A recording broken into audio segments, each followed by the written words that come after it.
दोस्तों, हर हर महादेव। आप देख रहे हैं सत्यपथ। सत्यपथ में आज हम बात करने वाले हैं कि सावन महीने के अंदर कांवड़ यात्रा के ऊपर मचे हुए महासंग्राम के बारे में। जो ये महासंग्राम हर वर्ष होता है, हर वर्ष जब सावन का महीना आता है तो भोले के भक्त कांवड़िए जगह जगह की नदियों से जल लेकर के महादेव के भिन्न भिन्न मंदिरों में 100, 150, 200 किलोमीटर की पैदल यात्रा करके भारी भारी जल कलश अपने कंधों पर उठा करके भोले के प्रति अपनी भक्ति, अपने समर्पण का भाव दर्शाते हुए जगह जगह शिव मंदिरों में जाते हैं, उस जल को अर्पण करते हैं। पर हर वर्ष की भांति ये लेफ्ट लिबरल गैंग कांवड़ियों के ऊपर हाय तौबा मचाती चली आती है। उनके पास हर वर्ष एक नया एजेंडा होता है। वो अपने एजेंडे को हर वर्ष धार देते रहते हैं और इससे उनका केवल एक उद्देश्य की पूर्ति होती है कि किस तरीके से सनातन को टारगेट किया जाए, किस तरीके से सनातन की आस्था पर चोट पहुंचाई जाए। और उसके लिए कांवड़ यात्रा को टारगेट करना, सावन मास में वो भी विशेषकर कांवड़ यात्रा को टारगेट करना सबसे आसान चीज उस समय हो जाती है जब कांवड़ियों के वेश में कुछ उपद्रवी जगह जगह उपद्रव मचाते हैं।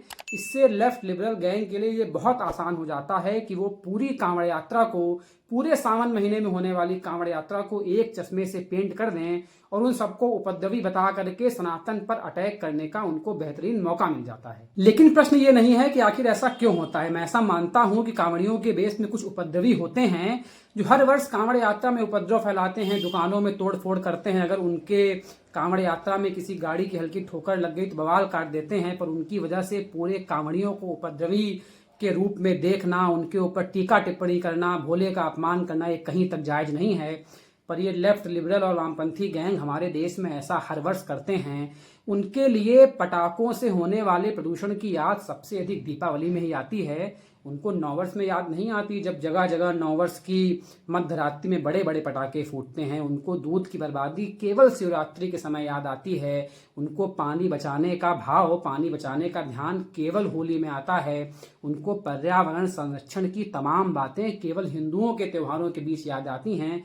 उनको ये तमाम तरीके की बातें हमारे त्योहारों के लिए इसलिए याद आती हैं क्योंकि उनको सनातन के बारे में पता ही नहीं है।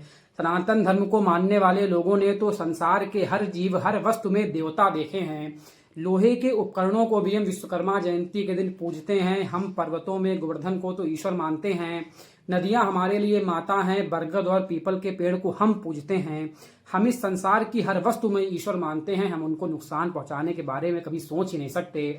पर पूरे पर्यावरण संरक्षण का ज्ञान, पूरा इस तरीके का ज्ञान लेफ्ट लिबरल्स केवल हम लोगों को देते हैं। हमें उनकी आवश्यकता नहीं है। हालांकि ये उनकी चाल बहुत पुरानी है, पर भारत पर हुए तमाम आताताइयों के आक्रमण के बाद ही सत्य सनातन धर्म हमेशा से जीवन था, हमेशा से ऐसा ही था, फलता फूलता था और वो हमेशा फलता फूलता रहेगा। इसको आज तक कोई चोट नहीं पहुंचा पाएगा।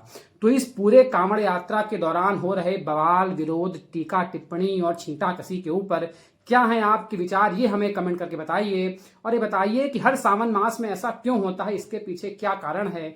आप भी अपनी राय दीजिए। हम आने वाले अगले सत्यपथ में आपके कमेंट्स के आधार पर चर्चा करेंगे कि आखिर ऐसा क्यों होता है। तब तक देखते रहिए सत्यपथ। लाइक करिए, शेयर करिए और सब्सक्राइब करिए सत्यपथ को। धन्यवाद। हर हर महादेव।